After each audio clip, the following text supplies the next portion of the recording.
हुआ मुझे। हम पाकिस्तान का किस्मत तब्दील करेंगे। आज ये पाकिस्तान और अवाम एक थे, एक हैं और एक रहेंगे। जी अस्सलाम वालेकुम। आशूरा का भरपूर इज़्ज़त और तकरीम के साथ इख्तिताम हुआ और पूरी पाकिस्तानी कौम ने इसको दुख और गम के जज्बात के साथ इसको याद भी किया और पूरी इज़्ज़त और तकरीम के साथ इस यौम आशूर को निभाया भी। आशूर से कबल भी सियासी सरगर्मियाँ जारी थी, लेकिन चूँकि दरमियान में ये एक अशराए मुहर्रम आ जाता है, मुहर्रमुल हराम की इज़्ज़त और तकरीम सब पे लाजिम है और इन्हीं लवाज़िमात को मलहूज़ ख़ातिर रखते हुए हमने भी अपना प्रोग्राम नहीं किया। लेकिन अब जब यौम आशूर ख़त्म हुआ है, आशूराए मुहर्रम का इख्तिताम हुआ है, सो सियासी सरगर्मियाँ भी आहिस्ता आहिस्ता बढ़ना शुरू हो जाएंगी और हम भी अपने प्रोग्राम में वापस आए हैं। अहम मामला जिस पर पूरी कौम की नज़रें होंगी अब वो होगा अज़्म इस्तेहकाम के हवाले से, जिस पर वज़ीर आज़म ने अनाउंस कर रखा है कि इस पर एक ऑल पार्टीज़ कॉन्फ्रेंस बुलवाई जाएगी आशूरा मुहर्रम के बाद। तो क्या हुकूमत कौमी इत्तफ़ाक़ राय हासिल करने में कामयाब हो जाएगी? अज़्म इस्तेहकाम के हवाले से ये आज के प्रोग्राम का हमारा जो है एक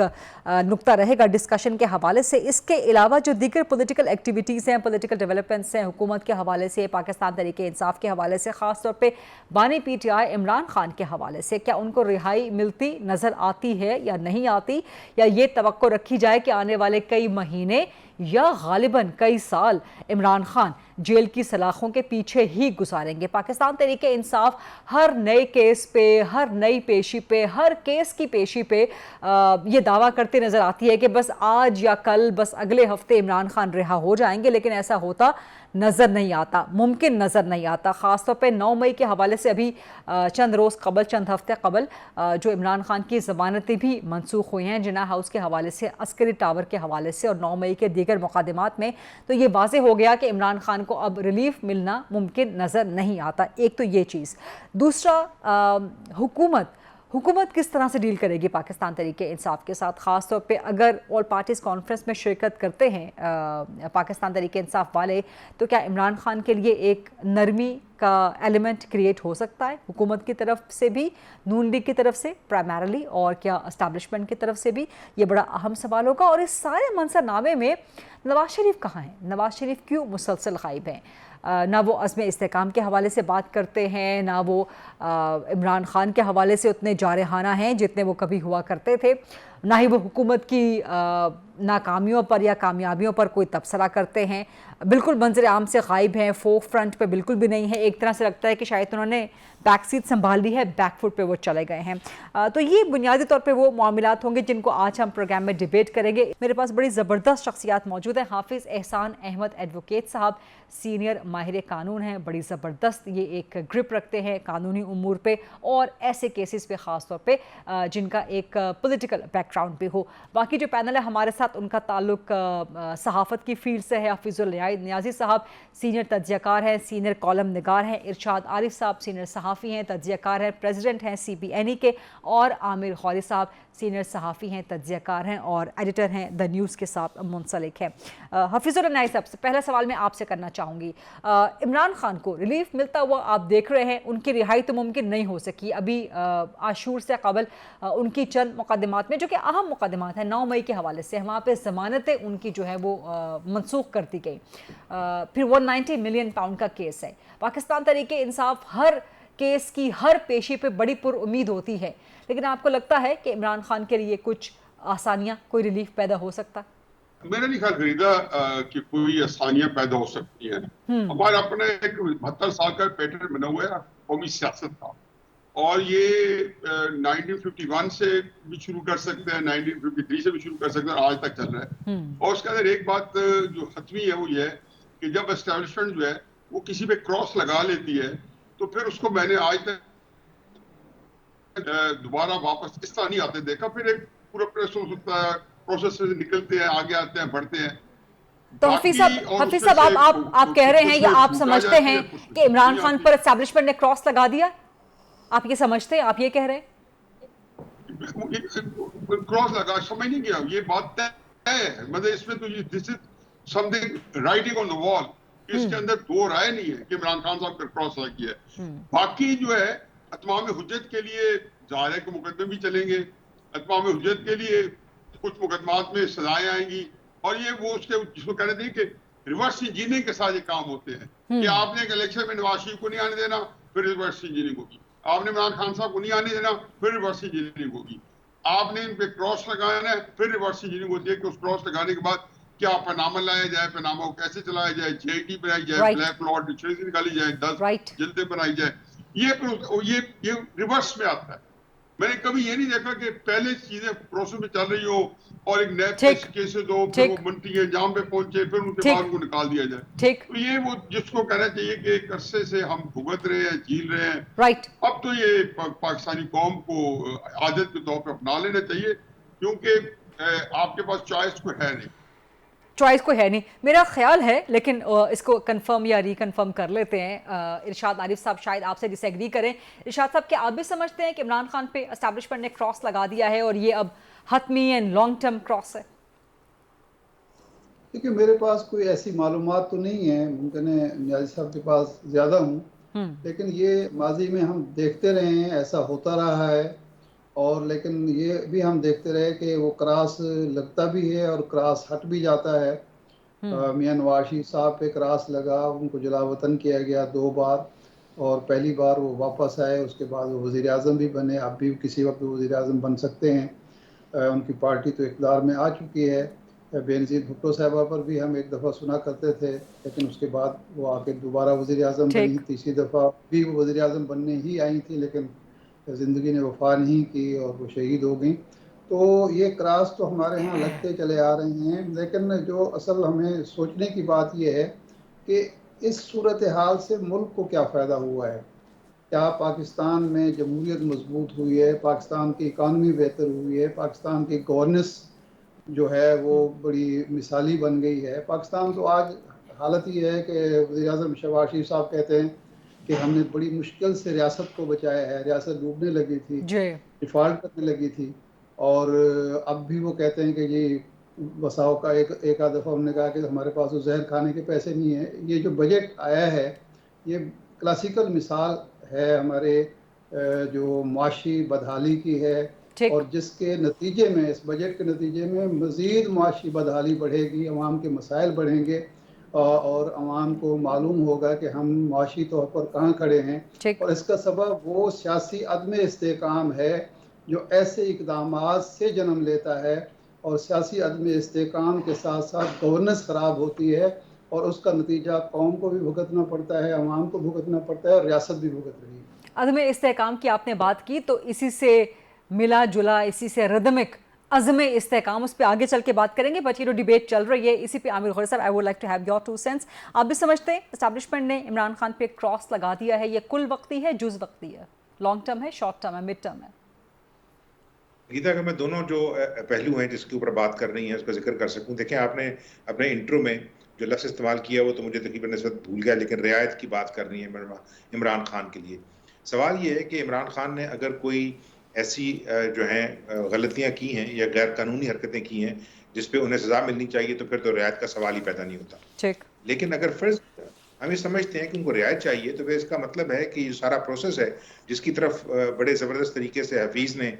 इशारा किया है कि अगर ये सारे फैसले एस्टैब्लिशमेंट ने करने हैं तो फिर तो रियासत जो है वो बेमानी हो जाती है। यानी अदलिया जो है जो कुछ कर रही है कल को नाराज़ हो सकती है। हमारे से भी दोबारा से आपको नोटिस पहले आए हुए हैं कि वो सारा का सारा ये जो रोज़ प्रोसेस चल रहा है ये मीनिंगलेस हो जाएगा अगर मैं हफीज़ की बात को मान लूँ। इसका मतलब है कि जो गवर्नमेंट्स हैं, यानी फेडरल गवर्नमेंट्स और प्रोविंशियल गवर्नमेंट्स जो कुछ कर रही हैं वो मीनिंगलेस हो जाएगा। कि अगर ये फैसले कर लिए गए हैं कि कौन आएगा, कौन जाएगा, किसको लाया जाएगा और फिर इसको लाने के बाद फारिग कर दिया जाएगा, और जो बैठा हुआ है, तो असल में सारा इस प्रोसेस के अंदर जो सबसे बड़ी गंभीर बात मुझे नजर आती है वो ये है कि गरीदा देखें, जो चेस के प्लेयर्स होते हैं ना, शतरंज के, वो बहुत बेहतरीन अपना दिमागी जो है ताकत इस्तेमाल करते हुए एक गेम खेल रही होती है। सियासत जो है फिजिकल गेम नहीं है, सेरेब्रल गेम है, दिमाग की गेम है। लेकिन उसमें बावजूद इसके को अपनी तमाम तर जहानत इस्तेमाल करते हुए जो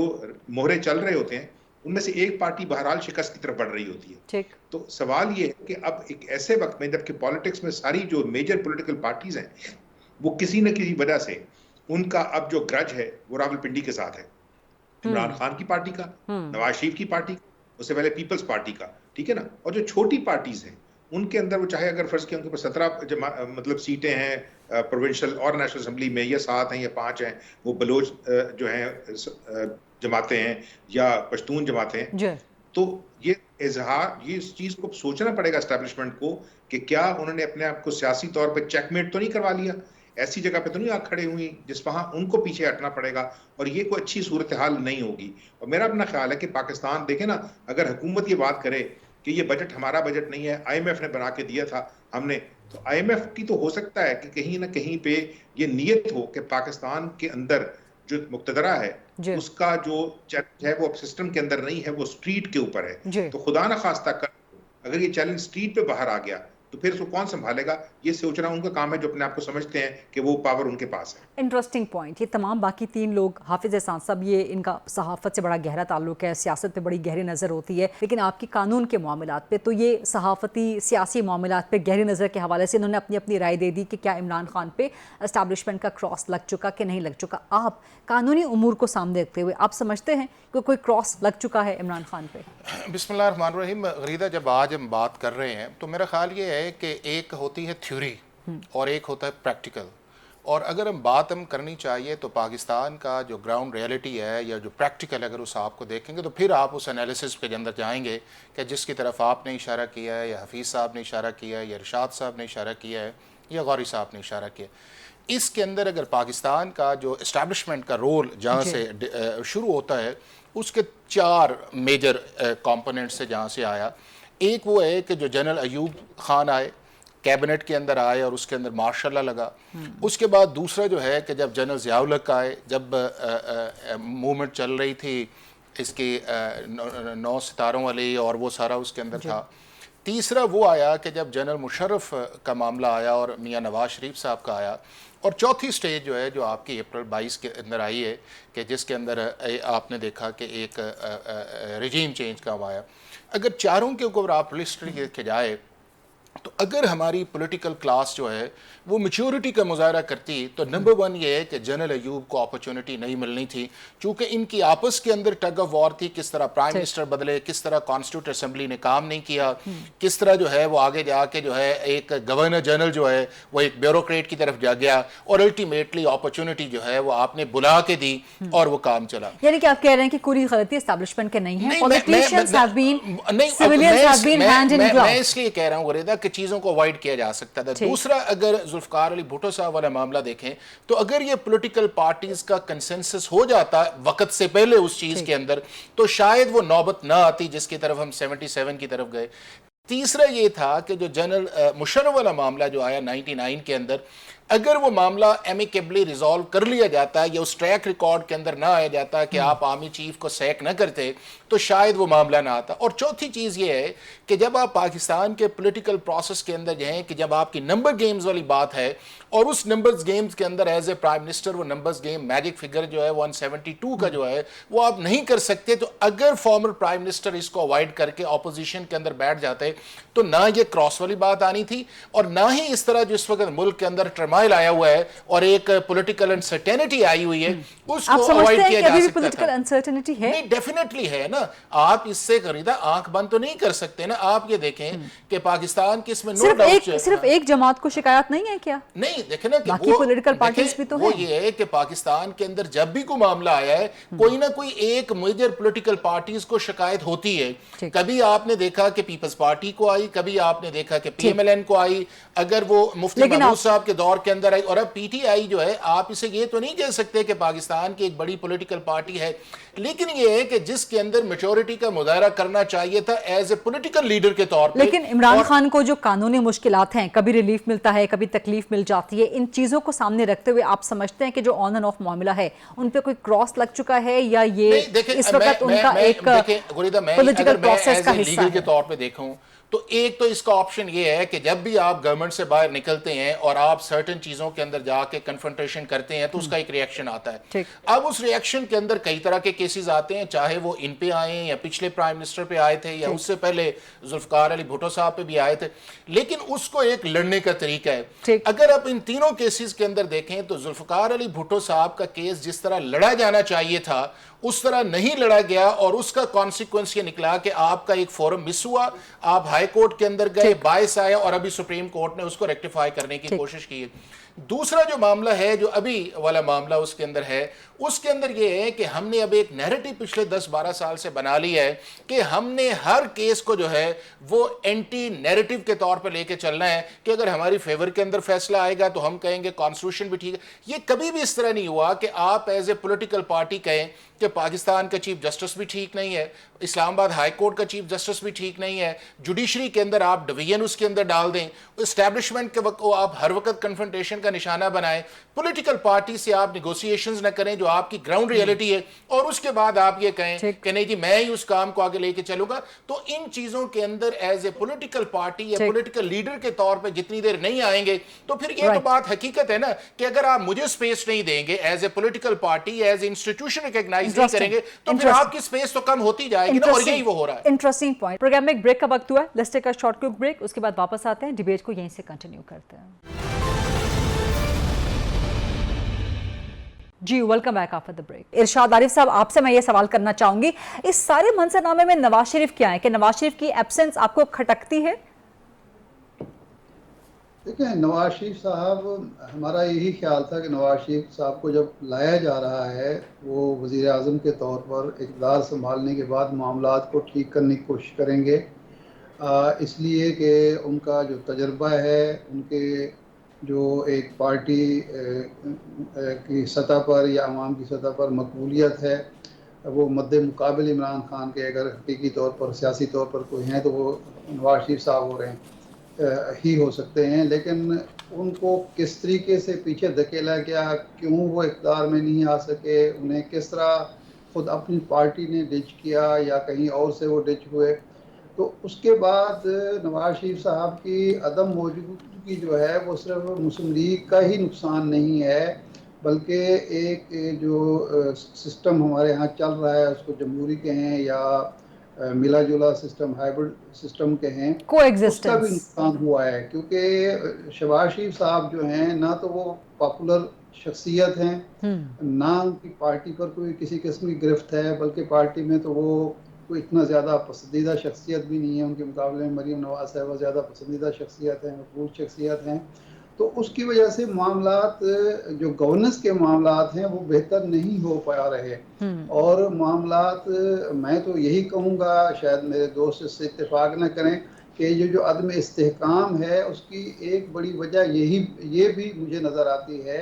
कि वो इक़्तिदार में तो आ गए, मुस्लिम लीग इक़्तिदार में तो आ गए, लेकिन मुस्लिम लीग के अंदर भी एक कशमकश है, एक खींचातानी है जो हमें साफ तौर पर नज़र आती है। और उसके अलावा लोग ये समझते हैं कि ये कोई आर्जी बंदोबस्त है, क्योंकि शहबाज शरीफ साहब के लिए ये मामला चलाना इतना आसान नहीं है। तो इस वजह से नवाज शरीफ साहब का इक़्तिदार में ना आना या उनकी पार्टी को अक्सरियत ना मिलना, और जो अक्सरियत मिली है उस पर भी शकूक शुबात पैदा होना जो है, वो बहरहाल कोई अच्छा साइन तो नहीं है। आमिर खालिद साहब, आपका टेक इस पे क्या है कि नवाज शरीफ मिसिंग क्यों है? And he is also not flexing his muscle of any kind, वो अपने आप को प्रोमिनेंट करने की भी कोशिश नहीं कर रहे, तो क्या नवाज शरीफ राजी हो गए हैं बैक सीट लेने पे? देखिए, मैं ये बिल्कुल बात मानने के लिए तैयार नहीं हूँ। बहुत सारी बातें जो हैं वो इरशाद आरिफ साहब को पता हैं, हफीजुल्लाह न्याजी को भी पता होंगी, मैं ये क्लेम नहीं करता कि मुझे भी पता है, लेकिन उसमें सच्चाई तो है। देखें, जो सेटअप बना था उसमें तो बहरहाल नवाज शरीफ जो हैं उनसे ये प्रॉमिस किया गया था कि वो प्राइम मिनिस्टर बनेंगे, लेकिन मुझे इस तरह लगता है कि पाकिस्तान के जो मुक्तदरा है वो स्ट्रीट के ऊपर जो फीलिंग चेंज हो चुकी थी उसको रीड करने में नाकाम रही है, और इस वजह से जिस वक्त वो प्रॉमिसेस किए जा रहे थे, या जो हो सकता है एलिजिबली, मैं नहीं कहता कि वाकई उसी तरह थे, वो ये समझ रहे थे कि जो कुछ वो वादे वईद कर रहे हैं जिन जिन के साथ, वो पूरे करने में कामयाब हो जाएंगे। इलेक्शन के रिजल्ट्स ने ये बताया कि सारे जो पॉलिटिकल पंडित्स हैं वो बहरहाल उतने ही शौक थे जितनी एस्टैब्लिशमेंट शौक हुई है। और उस सूरत में नवाज शरीफ जो हैं वो काबिल कबूल नहीं थे। उनको जिस तरह बिठाया गया है और वो चुप करके बैठ गए, उन्हें पता है कि चले अगर उनकी पार्टी की हुकूमत है तो शायद उनके ख़ानदान के ऊपर जो सख्ती आई हुई थी वो नहीं होगी, और अब वो फोकस कर रहे हैं फिलहाल अपनी बेटी का जो पॉलिटिकल करियर है उसको सीमेंट करने के लिए पंजाब के अंदर। जहां तक उनके भाई का है, मुझे इस तरह लगता है, उस वक्त मैं बिल्कुल गलत कह रहा हूँ, उन्होंने अपने भाई को जो है वो अकेला छोड़ा हुआ है। उनकी जो कोर टीम थी, यानी मुस्लिम लीग नून की जो कोर टीम थी, उसके बहुत सारे चेहरे जो हैं वो इस वक्त कैबिनेट का हिस्सा नहीं है, और जो कैबिनेट का हिस्सा हैं वो शहबाज शरीफ साहब मिसाल के तौर पे नवाज शरीफ के साथ एहसन इकबाल होते थे, ख्वाजा आसिफ होते थे, राना सनाउल्लाह हमेशा शहबाज शरीफ के साथ रहे हैं, बट नवाज शरीफ के बराबर भी हैं, उनके करीबी भी हैं, वो भी वहाँ मौजूद हैं। तो ये सब लोग मौजूद तो हैं, राना तनवीर हुसैन साहब मौजूद है, ये हमेशा से रहे तो हैं। देखिए ना, चले मैं उसमें 3-4 और लोग जो हैं मेन कोर टीम के शामिल कर देता हूँ। ख्वाजा साद रफीक के नजर नहीं आते आपको, खुर्रम दस्तगीर के ही नजर नहीं आते आपको। उसके बाद राना सनाउल्लाह जो हैं उनको जिस तरह टोकनिज्म के तौर पे लाया गया है, जो पोजीशन जो है वो इसहाक डार को दी हुई है, वो इसहाक डार की पोजीशन नहीं थी, ठीक है ना, वो उस काम के अंदर जो है वो स्पेशलिस्ट नहीं है, और कल को अगर वो खुदा न खास्ता फेल होते हैं तो उसका जिम्मा उनको उठाना पड़ेगा। नवाज शरीफ जो हैं, देखें मुझे इस तरह लगता है कि अगले साल के अंदर बहुत सारी पॉसिबिलिटीज हो सकती हैं अगर सियासतदान जो हैं वो सियासत करना सीखें और अपनी जो एक दूसरे के लिए नफरत है उसको कम करें, और उसमें सारा मेजर बर्डन जो है वो इमरान खान के कंधों पे जाएगा। इस वजह से कि अगर सारी पॉलिटिकल फोर्सेस ये फैसला करें कि देखें उनको सियासत में अपने आप को पीछे रखना है और अवाम के इंटरेस्ट को और पाकिस्तान के इंटरेस्ट को आगे लेके आना है, तो फिर उनको कॉम्प्रोमाइज करने पड़ेंगे। और उस सूरत में उन पे जो प्रेशर है, जिसको हम ये कहते हैं कि वो प्रेशर जो है वो एमिनेट करता है रावलपिंडी से, यानी एस्टैब्लिशमेंट से, तो उसको ये है उनको पीछे धकेलना नहीं है, उनके साथ अंडरस्टैंडिंग के साथ मामले को आगे लगाना। ये नहीं हो सकता कि पाकिस्तान की जो इस वक्त मोस्ट पॉलिटिकली जो एस्ट्यूट लीडर्स हैं या पॉपुलर लीडर हैं, उन सारों को आप जो है किसी न किसी पॉलिटिकल प्रोसेस से बाहर रखें और फिर ये उम्मीद रखें पाकिस्तान की सियासत आगे चलेगी। इसमें गरीदा जो एक चीज है, देखें आधे पाकिस्तान के जो इश्यूज है ना, उनको पाकिस्तान का मीडिया उस तरह कवर नहीं कर सकता क्योंकि उन पे कदगन है। हम फुली बलूचिस्तान को डिस्कस नहीं कर सकते जो वहां पे आपके डेवलपमेंट के प्लान है और जो एक्चुअल ग्राउंड रियलिटी है, जो केपी के अंदर हालात हैं इस वक्त पाकिस्तान के अफगान बॉर्डर पे, यानी एवरी डे। और आज भी देखे ना जो पाकिस्तान के मजीद नहीं, आमिर खौरी साहब मैं अच्छा ये बात आप मुकम्मल कर लें, ये बहुत इंपॉर्टेंट है, फिर मैं एक सप्लीमेंट्री क्वेश्चन आपसे कर मैं ये कह रहा हूँ उस सूरत में जो चीजें हम डिस्कस कर रहे हैं ना, वो यकीन करें चंद शख्सियात की पॉलिटिक्स और उनको भी पॉलिटिक्स से बाहर रखने का जो एलिमेंट है वो इस मुल्क को हेल्प नहीं कर रहा। अवाम के अंदर जो सेटअप इस वक्त बैठाया गया है उसकी अवाम के अंदर पजीराई नहीं है, और अगर नहीं होगी और अवाम जो है वो उनको IMF का बजट दिया जाएगा तो कल को खुदा न खास्ता अगर अवाम बाहर निकल आई तो उसको कौन संभालेगा? ये लोग जो हैं जो पॉलिटिकल लीडर हैं ये अपनी जिम्मेदारी जो है वो बिल्कुल कबूल नहीं करेंगे। ठीक, बिल्कुल ठीक, इंटरेस्टिंग पॉइंट्स हैं आपके, लेकिन जो आपने बात की है कि मीडिया में रिप्रेजेंटेशन नहीं होती खैबर पख्तूनख्वा या बलूचिस्तान के हालात की, मैं समझती हूँ कि कदगन से ज़्यादा ये हमारी लेजीनेस का प्रॉब्लम है, हमारी लेथार्जिक एटीट्यूड का प्रॉब्लम है कि हम बलूचिस्तान के इशूज़ को कवर करने के लिए वहाँ जाते नहीं हैं। हम खैबर पख्तूनख्वा में ग्राउंड पे इस वक्त सहाफ़ी बहुत कम काम करना चाहते हैं, तो मेरा ख्याल है कि हमें अपने गिरिबान में भी ज़रा झांकना चाहिए कि हम we are mostly comfortable with the studio programming, armchair किस्म की हम इस वक्त प्रोग्रामिंग या जर्नलिज्म करने में ज़्यादा तवज्जो दे रहे हैं। प्रोग्राम में एक ब्रेक का वक्त हुआ है, let's take a short quick break, उसके बाद वापस आते हैं, डिबेट को यहीं से कंटिन्यू करते हैं। जी welcome back after the break. Hafizur नाइस साहब, जहाँ से बात शुरू हुई थी कि नवाज शरीफ कहाँ हैं, मिसिंग क्यों हैं, शहबाज शरीफ के पीछे क्यों नहीं हैं, और अगर मरियम नवाज के पीछे भी हैं तो उस तरह नज़र नहीं आते, वो एक शैडो फिगर, एक फादरली या एक मेंटोर शैडो फिगर वो नज़र नहीं आता, मिसिंग है वो एलिमेंट। गरीदा भाई भी पहले 3-4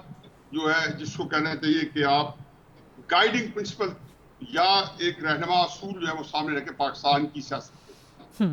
पहला क्या है, पहले तो जनरल एक बात कर लें कि पूरे आप तारीख सियासत पढ़ लें जितनी डॉक्यूमेंटेड है, चाहे 4000 साल 5000 साल की है या पिछले 400-500 साल की है, कभी कोई कौम जो है वो तनज़ली की तरफ या रॉक बॉटम पे 1 साल 2 साल 3 साल में नहीं पहुंचती। एक पूरा प्रोसेस होता है कि जो 800 साल की अपायस जब तहलील हुई या खत्म हुई तो उनको 100-150 साल लगा, और जो 50-60 साल की अपायस जब नीचे आई जो ऊपर गई तो उनको आपने देखोगे कि पूरा चाहे चीन जहाँ खड़े है 70 साल की मेरे दिशा का है। आज इंडिया जहाँ पे पहुंचा है $5 ट्रिलियन इकोनॉमी, 70 साल। यूरोप का तो इससे बड़ा है 200-250-300 साल का, अमेरिका भी 250-300 साल। अब मुझे बताएं कि दूसरी बात, पाकिस्तान के अंदर हम बड़ा देखें कि मुझे कोई यहाँ पे बैठे मेरे दोस्त हैं, सारे मुझसे ज्यादा जो है जीरक हैं और बहुत अच्छी पाकिस्तान की जो मुताला पाकिस्तान उनका मुझे बेहतर है। एक ख्वाजा नाज़मुद्दीन को जब डिपोज किया गया, निकाला गया और मोहम्मद अली बोगरा को लाया गया, उससे लेकर शहबाज शरीफ तक एक वज़ीर आज़म बता दें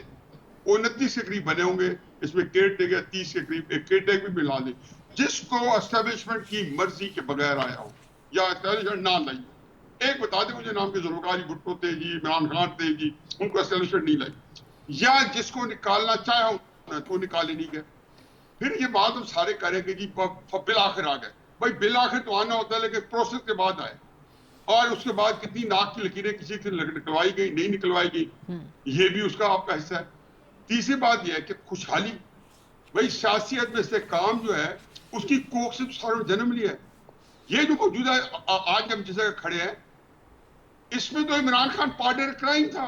2014 का जो धरना है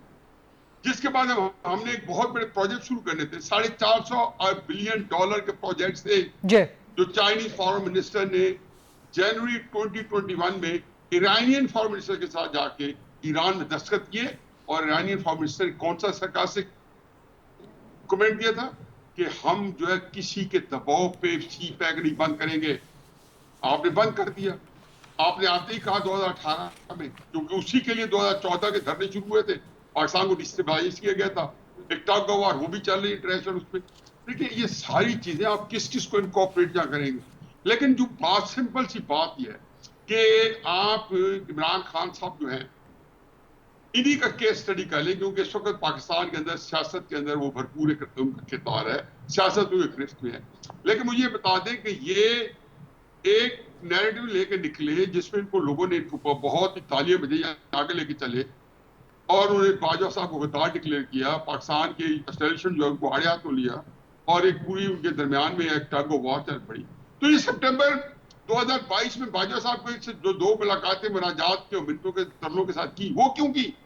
वो किस असूल के साथ की? देखिए अब जब कहते हैं कि हम एस्टेब्लिशमेंट के साथ बात करेंगे, और अगर वो आज किसी एक बड़ी मुहिम से आवाज आती है कि एस्टेब्लिशमेंट चलो हम सियासतदानों से कर लेते हैं,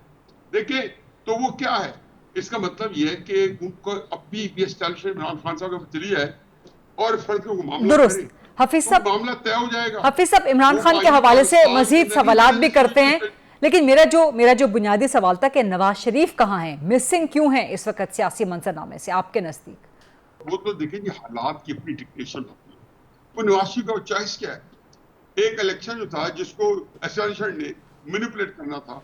2018 में किया, वह पहले से तैयार थे, जो उन्होंने जिसको कहना चाहिए कि SOPs बनाए हुए तो कर दिया। ठीक, इसके लिए उनके जो SOPs थे वो आखिर में जाके वो बैकफायर कर गए। तो उस तरीके से जब जिस तरीके से जीते, नवाज शरीफ साहब 4-5 दिन पहले कहा था कि अगर मुझे पूरा मैंडेट मिला, पूरा अगर मुझे मेजोरिटी मिली तो मैं तब हुकूमत बनाएंगे फिर नहीं बनाएंगे। अब इन सारी चीजों के अंदर मैं सिर्फ एक बात कहता हूँ, नवाज शरीफ से ये क्रेडिट आप छीन सकते हैं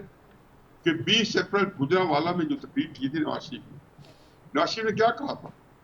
उस वक्त 10 साल से सजा मिल चुकी थी, जेल भुगत चुके थे, जो माड़ी मोटी बेटी के साथ भुगत चुके थे। उन्होंने कहा था कि मेरा इमरान खान साहब से कोई झगड़ा नहीं है, PDM का सारा कैंपेन को उलट पलट कर दिया कि वो कैंपेन तो एस्टेब्लिशमेंट ने डिजाइन की थी इमरान खान के खिलाफ, नवाज शरीफ ने आकर आगे बंद डाल दिया। उसने कहा बाजवा साहब मेरी शिकायत आपसे है, फैज अमीन साहब आपने क्यों की है, जरा चलाए ना 20 अक्टूबर गुजरात की तकरीर जो पाकिस्तान में नहीं दिखाई गई थी। मेरा ख्याल है कि पाकिस्तान के अंदर नवाज शरीफ उस तकरीर के बाद इनके पास कोई इखलाकी जवाब किसी के पास नहीं रहता तो बात करें। अब आप कहते हैं जी को ये कर देना चाहिए, बिल्कुल करना चाहिए। आप कहते हैं जी ISI को फोन टेप करने चाहिए, उनकी सोशल मीडिया पर भागी दौड़ चीजें जो है इस वक्त आपको दिखाई जा रही है। मुर्शद तुम तब भी ठीक थे, मुर्शद तुम आज भी ठीक हो। ठीक है हफीज, मुर्शद की सारी बातें ठीक है। हाफिज साहब इस पे ये बड़ा इंटरेस्टिंग कमेंट है आपका, मजीद भी आगे डिबेट करते हैं। बट हाफिज हसन साहब, आप एक सीनियर कानूनदान हैं, over the period of time you might have seen, you must have seen कि सियासतदानों के खिलाफ केसेस बनते हैं, नवाज शरीफ के खिलाफ किस किस किस्म के केसेस नहीं बनाए गए, और उस वक्त भी कहा जाता था कि जी इनकी सियासत बस ख़त्म हो गई, अब इसके बाद इनका कोई रिवाइवल का चांस नहीं है। बट वो केसेस हमने देखे कि वो ख़त्म हो गए, तो क्या यही तवक्को इमरान खान के मुतालिक की जा सकती है? नहीं, अगर आप उन केसेस को देखें कि जो अभी भी बने हैं, तो उसके अंदर अब 2 केसेस ऐसे हैं कि जो अभी चल रहे हैं, बाकी तो सारे केसेस जो हैं उनके अंदर उन्हें रिलीफ मिल गया है। आप उसका साइफर का देख लें, आपने उसमें भी देख लिया, और भी बहुत सारे केसेस हैं।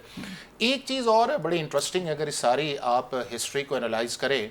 तो जहाँ जहाँ एस्टैब्लिशमेंट, जब आप जिसे कहते हैं कि आती है इस प्रोसेस के अंदर, जब इनका पॉलिटिकल पार्टीज आपस में नहीं बैठती या एक कन्फ्रंटेशन मोड के अंदर जाती हैं, तो साथ ही जो सिटिंग गवर्नमेंट उस दौर की होती है उसकी कन्फ्रंटेशन जो है वो जुडिशरी से भी स्टार्ट हो जाती है। अगर आप इस प्रोसेस को देखें तो 77 के अंदर भी आप देखें कि जो उस वक्त के प्राइम मिनिस्टर थे उनकी कन्फ्रंटेशन जुडिशरी के साथ भी आ गई, और उनकी कन्फ्रंटेशन जो है वो आपकी एस्टेब्लिशमेंट के साथ उस वक्त आई कि जब वो टाइम गुजर गया। उसके बाद आप देखें कि जब 99 वाला मामला आया तो पहले सजाद अली शाह साहब जो हमारे चीफ जस्टिस थे उनके साथ कन्फ्रंटेशन आई, और उसके बाद फिर फॉलोअप के अंदर जो है वो आपका ये आया। यही इस वक्त पाकिस्तान के अंदर हुआ है कि पहले आपने एक नैरेटिव क्रिएट किया, और उस नैरेटिव के अंदर आपने ये कहा, और बिल्कुल उनकी बात ठीक है,